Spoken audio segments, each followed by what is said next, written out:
Nesse caso, percebendo isso, isso foi bastante importante num julgado do STJ, que nós vamos compartilhar agora, num julgado do STJ muito importante, que é o agravo regimental no agravo no RESP, 116.481, Goiás, relator ministro Esteves Lima, julgado em 2012, não é? Julgado em 2012.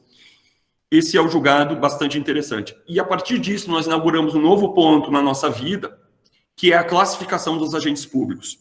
E na classificação dos agentes públicos, eu permito fazer uma pequena pausa para falar da classificação. Toda classificação, como diz o Carnelucci, ela é arbitrária ou arbitrada, não é? A classificação serve para quê? Para nos dar uma nova explicação, uma nova leitura de coisas que podem ser aproximadas. E toda classificação parte de um paradigma. Eu digo isso porque todo mundo que abrir um manual de direito administrativo, um curso de direito administrativo, pode encontrar uma classificação diferente. Então, minha opinião, acho que faz mais sentido a gente partir de uma classificação que é a mais comum, a mais aplicada nos cursos de direito administrativo. Mas, repito, pode ser que a Rita, do seguinte, não, professor, eu tenho um livro aqui do fulano que tem classifica diferente. Eu concordo, Rita, mas a gente vai partir de uma classificação. Para mim, um fato marcante da vida foi a classificação feita por uma moça que limpava lá em casa, a Dinorá, e ela um dia, eu cheguei em casa do trabalho e disse assim, doutor Juliano, pois não, arrumei sua biblioteca. Aí me deu um frio na espinha. Sério? Sim, arrumei sua biblioteca. Vem ver que bonito que ficou.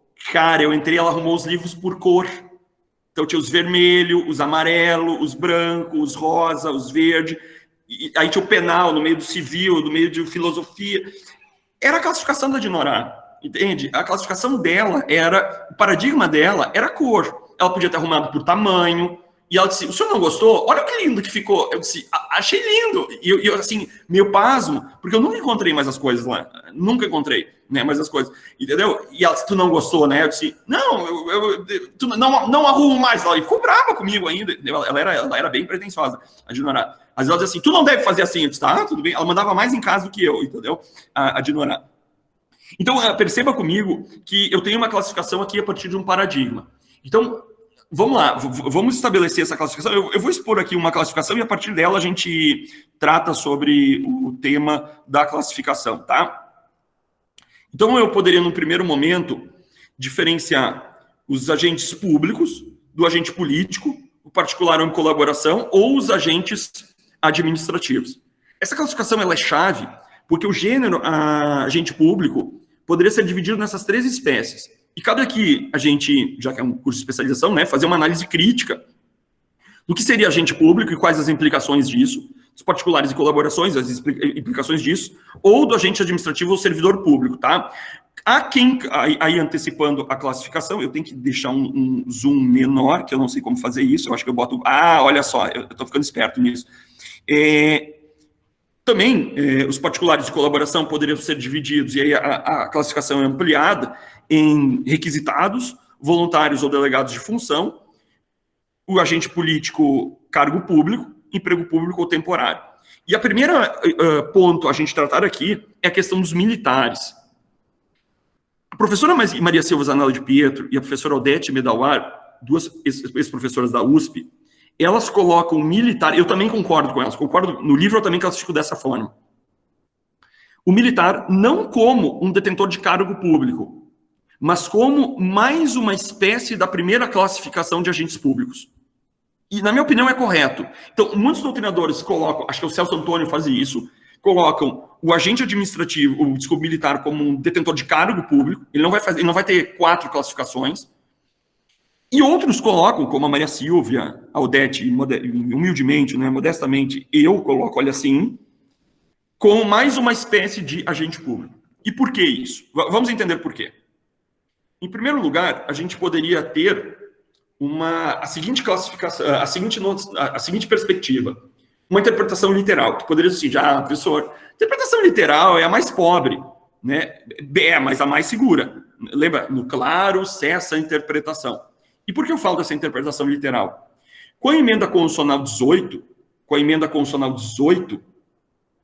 de 98, se alterou a lógica da Constituição. Dizia assim, artigo 37, dos servidores públicos civis. E o artigo 42 da Constituição diz assim, dos servidores públicos militares. Com a emenda 18, ficou assim, dos servidores públicos, e o artigo 42, dos militares. Porque a lógica é os militares, eu não quero me misturar com esses procuradorzinhos do Estado aí. Esse pessoal, tipo, a Juliana, sabe? Esses agentes públicos aí, sabe? Eu sou militar. Eu não quero, sabe, Juliana? Eles não queriam se misturar com a gente, entendeu? Eu não queriam se misturar com a gente. Então, eles querem ser pessoas diferentes. Essa foi a lógica. E vamos lá. Há diferença. Há diferença nos direitos e deveres, numa lógica de hierarquia e disciplina. Há uma diferença nos regimes previdenciários. Nos direitos e deveres no que tange ao exercício de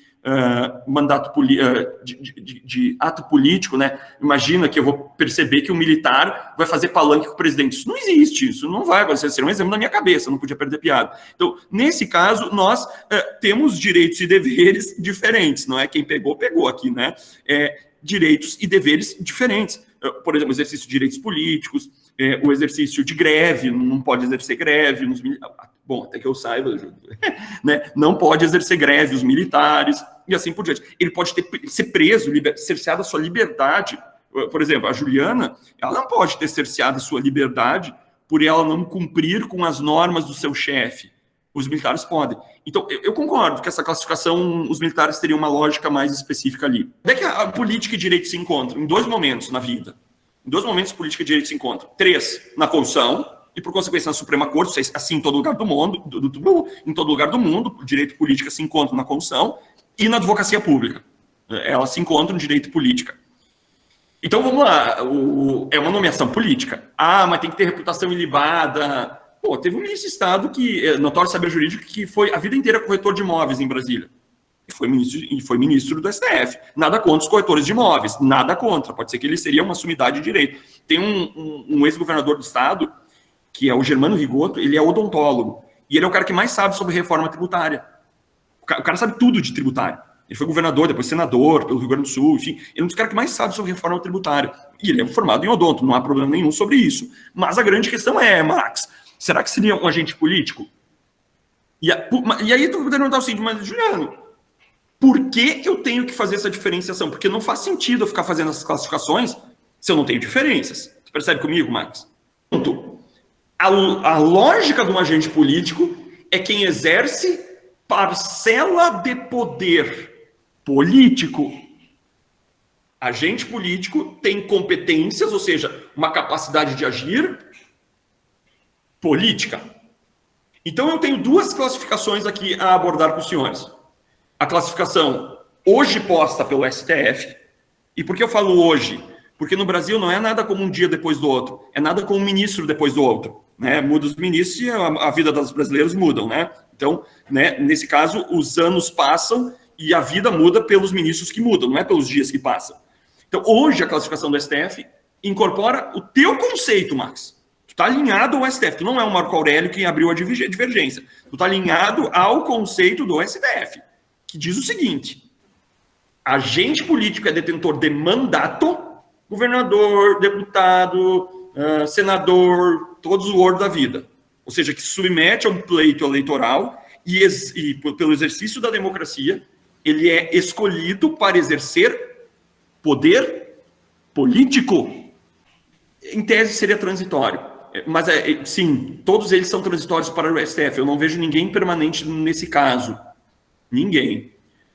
Nesse caso, todos são transitórios, realmente, tu tem razão. E ele vai alocar também nesse conceito os ministros de Estado, lendo o artigo 87 da Constituição. O artigo 87 da Constituição. Então ele vai dizer o seguinte: também ministro de Estado exerce parcela de política, apesar de não submeter a um pleito eleitoral, ele exerce um cargo político. E eu já vou dizer aonde ele tratou disso.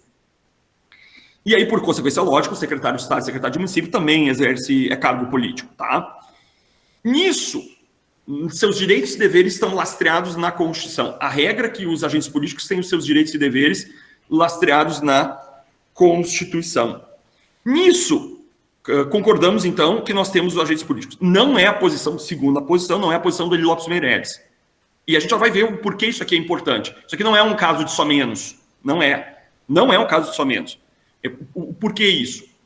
O William Meirelles vai ampliar esse conceito do STF, vai dizer que também se inclui como agentes políticos os membros da magistratura, os membros do Ministério Público, os membros dos tribunais de contas e os membros das carreiras diplomáticas. Vou repetir. Membros da diplomacia, as carreiras diplomáticas, o embaixador, por exemplo, membros do Ministério Público, membros da magistratura e os conselheiros, ou seja, membros do Tribunal de Contas, não os auditores, os membros do Tribunal de Contas. E o porquê isso é importante? No começo do mandato do atual presidente Jair Bolsonaro, ele tinha um intento de nomear seu filho como embaixador dos Estados Unidos, seu filho Eduardo Bolsonaro. E aí a oposição disse o seguinte, nomeia que no outro dia você tem um mandato de segurança no STF. Por quê? Porque essa noção de agente político e agente administrativo vai ter base na proibição de nepotismo. Por quê? Porque não há nepotismo entre agentes políticos, disse o STF.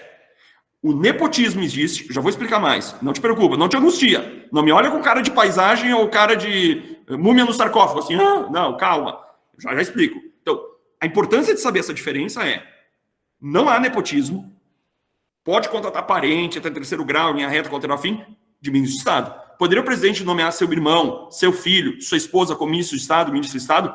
Poderia. Poderia o governador de São Paulo nomear sua sogra, seu avô como secretário de Estado? Poderia, porque não há nepotismo. O que ele não pode é nomear um cargo de livre nomeação, livre exoneração, um CC, ou lhe dar uma FG, que isso não é cargo político, é cargo administrativo. Daí a diferença de saber a diferença de cargo administrativo e cargo político.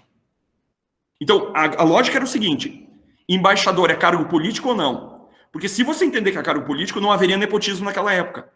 Se você entender que é um cargo administrativo, ele não poderia nomear o filho dele como embaixador. Então, como ele desistiu desse intento, a gente não teve a resposta. Eu queria assim, bota assim, ao menos um mês lá para eu ter uma ideia para os alunos, que eu gerar um precedente do STF, eu podia explicar para os alunos. Não teve precedente nesse caso, entendeu? E por que saber, tipo assim, professor, o senhor está aqui falando sobre a questão... E outra coisa, olha só, eu ainda vou perguntar para a dona Dete, minha mãe, eu acho que eu não nasci chorando, eu nasci falando. Eu vou falando, viu? Vou falando, e vou, sabe, eu vou indo. Esse dia um aluno, de dar muita aula agora virtual, né? Eu estava dando aula para a Escola da Magistratura Federal aqui do Rio Grande do Sul, e um rapaz, um cidadão do Piauí, disse assim, aquele jeito piauiense, assim, rapaz... Nas suas aulas, professor, eu nem preciso botar acelerador do Google, né, do YouTube, nem preciso botar acelerador do Google, do YouTube. Eu não sei se vocês viram que eu estou meio agitado, não sei se deu para perceber, assim, mais ou menos, tá? Então, se não quiser, não precisa botar acelerador. Mas voltando, então, nesse caso, tu percebe que isso não é uma coisa de somente. Que ele está falando aqui, não, isso não é teoria. Isso aqui é vida. Sabe, vida como ela é, Nelson Rodrigues, saber essa diferença, não só no nepotismo, mas também para a gente fazer uma correlação nos atos políticos ou de governo. Lembrando, pratique escandalosamente não sabia a diferença de ato político e ato de governo, a gente vai saber agora. E saber a diferença de ato administrativo. Isso não é uma questão de só menos. Qual é o caso? Caso Laffitte. O banqueiro era uma vez, o Roger me liberou para contar causos. E todos os casos são reais, uso uma interpretação extensiva, né? O banqueiro Laffitte, ele ganhou da Pauline Bonaparte, irmã do Napoleão, uma anualada, uma pensão anual de 700 mil francos. Cara, isso era uma fortuna na época. Nossa, era um troço, assim, milionário. E quando os Bourbons assumem o poder, eles revogam, olha só, revogação, ato administrativo. Como diz o Álvaro Lanzini, nada mais discricionário que a revogação. Eles revogam a pensão anual do Laffitte. No outro dia ele demanda em juízo, isso chega no Conselho de Estado francês. E o Conselho olhou para o Laffitte, olhou para os Bourbons e disse, se eu dou guarita ao Laffitte, eu fico mal com os Bourbons. Se eu dou guarita aos Bourbons, eu fico ruim, porque revogação é ato administrativo. Puxa vida. Sabe o que eles fizeram? E esse é o primeiro precedente que eu conheço de diferenciar atos políticos e atos de governo, tanto faz esse sinônimo, de atos administrativos. Eles disseram o seguinte, eu vou requalificar, essa é uma técnica clássica que os tribunais fazem, eles requalificam, ou seja, eles traduzem um instituto, um caso, um ato de outra natureza para ter um outro regime jurídico. É o seguinte, essa revogação dos Bourbons Não é um ato administrativo, é um ato de governo ou ato político. E se é um ato de governo ou ato político, ele não cabe a intervenção do judiciário quanto ao seu conteúdo. Nós só podemos avaliar as questões formais. Qual é a ideia do ato político praticados pelos agentes políticos? É que esses atos não são sindicáveis pelo Poder Judiciário, salvo em questões formais. Por exemplo, sanção ao veto de uma lei. Por exemplo, o governador vetou um aumento para os procuradores de Estado. Aumento? O que é aumento mesmo? Desde 2014, desde o aumento. Voltando. Né? Ele vetou. Eu poderia impetrar um mandato de segurança? Não. A declaração de intervenção federal. Declaração de guerra. Todos são atos políticos. Professor, mas isso, assim, tem alguma coisa a ver com a prática? Qual é o caso? Caso Cesare Battisti. Chegou no STF o asilo político do Cesare Battisti, e a ideia era, concessão de asilo político é ato político de governo ou é ato administrativo? Porque se o STF dissesse que era ato administrativo, ele averiguaria se o Battisti era um assassino ou perseguido político. Você percebe? Ele ia se imiscuir nos motivos do ato de asilo político. Lembra? Teoria dos motivos determinantes, te diz alguma coisa? A teoria dos motivos determinantes, os motivos vinculam o plano da validade. E se ele concedeu o asilo político por conta de que era um perseguido político e não um assassino, o STF anularia. E por apertada maioria, o STF entendeu que ali eu estava diante de um ato político e de governo, porque ele era praticado por um agente político. Então, vejo, essa não é uma questão de só menos saber a diferença de agente político e agente administrativo. E a Letícia Velho de Campos Martel, no livro Devido Processo Legal, é um clássico o livro dela, é maravilhoso, editado pela Lumen Juris, ela vai dizer o teste de razoabilidade forte e fraco da Suprema Corte Americana. E ela, na verdade, eles vão ter um checklist assim, por exemplo, ato praticado com audiência pública ou com base na democracia. A Suprema Corte dificilmente, ou nunca entra no mérito. Por exemplo, vamos traduzir para o Brasil, um ato praticado pelo CONAMA ou pelo CONSEM, pelo Conselho Nacional do Meio Ambiente ou Conselho Estadual do Meio Ambiente, e que tem membros da sociedade, o judiciário não poderia se meter nisso. Porque ali eu tenho um exercício de democracia ativa, não é? E democracia direta. Mas ele se mete. Ou seja, eu tenho lógicas e legitimidade no controle. Na Alemanha, por exemplo, que eles não vão usar a razoabilidade, vão usar a proporcionalidade, o livro interessantíssimo do Andreas Krell, professor da UFAL, na Universidade Federal de Alagoas, maravilhoso, ele vai dar tônica de como a Alemanha controla. Por exemplo, um juiz alemão, ele está analisando uma licença ambiental. Se ele declarar nula a licença ambiental, ele vai dizer o seguinte, essa licença ambiental, eu tenho uma prova nos autos muito mais técnica que a administração pública, ele tem que ter uma prova robustíssima e que destrói, essa técnica produzida nos autos tem que ser muito mais maior, muito, vou dizer mais grande, eu me segurei, né? Muito maior. Imagina se uma aula de especialização da USP, eu digo mais grande, o mundo cairia. Nesse caso, então, ele tem que ter uma prova muito mais robusta que a prova técnica da administração pública. Segundo, ele vai dizer o seguinte, essa licença ambiental é desproporcional. Se ele disser isso, Rita, ele tem que dizer o que é proporcional. Aqui o que eles fazem é desproporcional. E aí, e agora? Vocês se virem. Não, velho. Não. Ele declara nula a licitação. E agora? Não é problema meu. Não, agora é problema teu pelos artigos 20 a 23 da Lei de Introdução às Normas do Direito Brasileiro. Você tem que dizer o que vai acontecer com as partes. Você suspendeu uma licitação para a compra de oxigênio, você vai matar pessoas. Então, juiz, você tem responsabilidade agora. E isso gera uma noção de que o juiz não é mais o espectador de pedra, um ser equidistante das partes. Ele é um ser, um agente que faz parte do processo e que tem direitos e deveres. Isso faz parte da relação processual. Tu percebes isso comigo, Rita? Então, assim, na margem de liberdade, em casos excepcionais, reconduzidos pela razoabilidade, estamos falando aqui a DPF 45, que foi o grande leading case do controle do mérito do ato administrativo, eu tenho, efetivamente, uma possibilidade de controle desse mérito em casos excepcionais. No ato político, isso jamais seria permitido. Jamais. Não há controle de mérito. Ah, mas por que sancionou ou vetou uma lei? Não preciso dizer. Por que nomeou um CC? Eu não preciso dizer. Entendeu? Lá, eu trabalho na Secretaria do Meio Ambiente e Infraestrutura, como agente setorial, lá da PGE, E eu estou entendendo tudo de meio ambiente agora, que é solo antropizado, gimnosperma, angiosperma, eu estou entendendo tudo de meio ambiente, né? A minha aula de biologia, estamos voltando. Então, nesse caso, Rita, o que é banhado, o que é duna, o que é marisma. Então, nesse caso, Rita, às vezes a gente tem CC lá, não entende como é que estão lá. Aí a gente encosta ele num canto, que é para não atrapalhar. Ele não ajuda, então, ao menos ele não atrapalha. Por que no meu? Tem cargo técnico, entendeu? No meu. E a gente não... Existe uma máxima nova-iorquina que diz assim, don't ask, don't tell, né? Se não pergunta, eu também não respondo, então eu não pergunto para... Ignorância é uma benção. Eu te respondi, Rita. Excelente pergunta. Aqui eu vou fazer 2 referências ao ato político. Tem um artigo maravilhoso, e ele é um pouco difícil de achar, mas do professor da Federal de Pelotas, Itiberê Castelhano Rodrigues de Oliveira. Ele falou muito sobre ato político. O artigo todo é sobre ato político. Depois, no intervalo, vou procurar aqui no livro, eu tenho essa citação no livro. Eu posso procurar no índice. Vamos ver se eu acho rápido aqui. Que ele fala tudo sobre o ato político. Vou citar a referência aqui, Rita, que é o Itiberê Oliveira Castelano Rodrigues, Atos Políticos ou Autos de Governo, Revista do Ministério Público do Estado do Rio Grande do Sul, Porto Alegre, número 33, no 1995, página... Revista do Ministério Público do Estado do Rio Grande do Sul, Porto Alegre, no volume 36, 36, 1995, página 132, 156. Nossa.